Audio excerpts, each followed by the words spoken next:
14 अक्टूबर 1956 नागपुर। 5 लाख से ज्यादा लोग एक साथ बोले, बुद्धम शरणम गच्छामि। भारत में हर कुछ साल बाद एक तस्वीर फिर से दिखाई देती है। सैकड़ों लोग हाथ जोड़कर एक ही मंत्र पढ़ते हुए और फिर एक नया धर्म अपनाते हुए। सवाल यह है, 1956 में अंबेडकर ने जो शुरुआत की थी वो आज भी क्यों जारी है? और अगर बदलाव इतना बड़ा था तो फिर वो सपना अभी भी अधूरा क्यों है? दलित्स अभी भी बुद्धिज्म क्यों चुनते हैं? धर्म की वजह से या इतिहास की? भारत का दलित समाज हजारों साल तक एक ही सवाल में अटका रहा, क्या मैं इंसान हूं या वर्ण?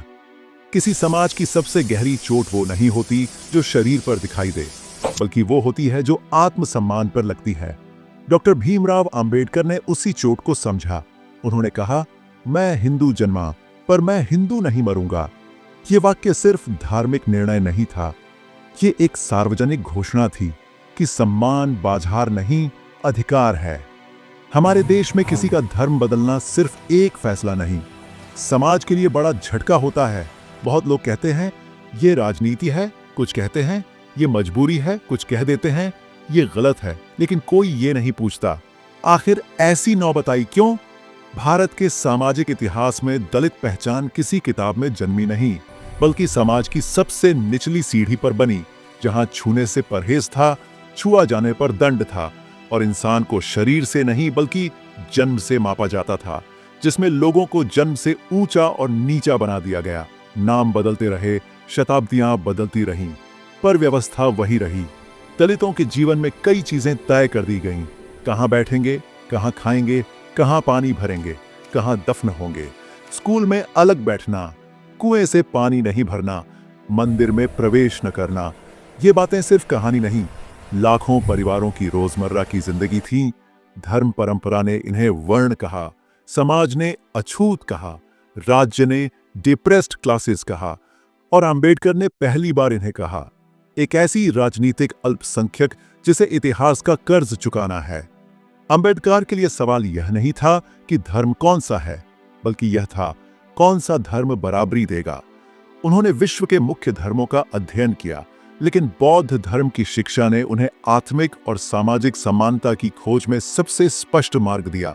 यह धर्म जन्म से ऊपर उठकर कर्म, चरित्र और विचार की बात करता है, जहां समानता और करुणा मूल सिद्धांत हैं। इन शिक्षाओं ने दलित समुदाय को एक दर्शन और सामाजिक चेतना दी। बौद्ध धर्म का यह आधुनिक रूप नवायाना अंबेडकर के विचारों पर आधारित है, जिसमें वर्ण व्यवस्था की निरर्थकता और मानव समानता पर जोर है। उनकी किताब द बुद्धा एंड हिज धम्मा में उन्होंने इस दृष्टि को विस्तार से बताया। 14 अक्टूबर 1956 का दिन भारत के दलित इतिहास का सबसे महत्वपूर्ण क्षण है।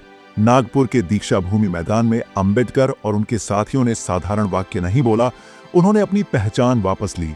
ये केवल धर्म परिवर्तन नहीं था, ये अपमान से मुक्ति और सम्मान की शुरुआत था। अंबेडकर ने कहा, हम हिंदू ढांचे से बाहर जा रहे हैं। ये एक राजनीतिक घोषणा भी थी, क्योंकि पहली बार दलितों ने सामूहिक रूप से जाति आधारित धार्मिक व्यवस्था को चुनौती दी, और उन्होंने दिखाया कि धर्म भी सामाजिक आंदोलन का हिस्सा बन सकता है। अंबेडकर की मृत्यु के बाद भी यह आंदोलन रुका नहीं, बल्कि हर दशक में नया रूप लिया है।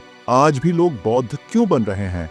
कारण कई हैं, पर 3 सबसे बड़े। इकमान सम्मान का सवाल। दलित कहते हैं, हमें चमत्कार नहीं चाहिए, हमें वह चाहिए जो हर मनुष्य को मिलना चाहिए, सम्मान। 2 बराबरी की जगह बौद्ध धर्म कहता है, न कोई ऊपर न कोई नीचे, हर मनुष्य बराबर है। यह बात दलितों को दिल से छूती है। 3 विचार की आजादी। बौद्ध धर्म कहता है, सोचो समझो सवाल पूछो, यहां जाति का ठप्पा नहीं, यहां करुणा, बुद्धि और मानवता है। आज नियो बुद्धिज्म सिर्फ धर्म नहीं, एक मूवमेंट है। बुद्धिज्म अब सिर्फ किताब में नहीं, आइडेंटिटी, कल्चर और रेजिस्टेंस में है। यह सिर्फ धार्मिक आंदोलन नहीं, यह पहचान की कहानी है। कई दलित परिवारों ने बच्चों के साथ बौद्ध धर्म अपनाया है और सामाजिक भेदभाव की प्रतिक्रिया में इसका विकल्प चुना है। तो असली वजह क्या है? दलित्स बुद्धिज्म इसलिए चुनते हैं क्योंकि ये उन्हें वो देता है जो समाज ने नहीं दिया, सम्मान, बराबरी और इंसान होने की भावना। ऐसे माहौल में बौद्ध धर्म दलितों के लिए सिर्फ एक रास्ता नहीं, एक आवाज बन जाता है, मैं मनुष्य हूं।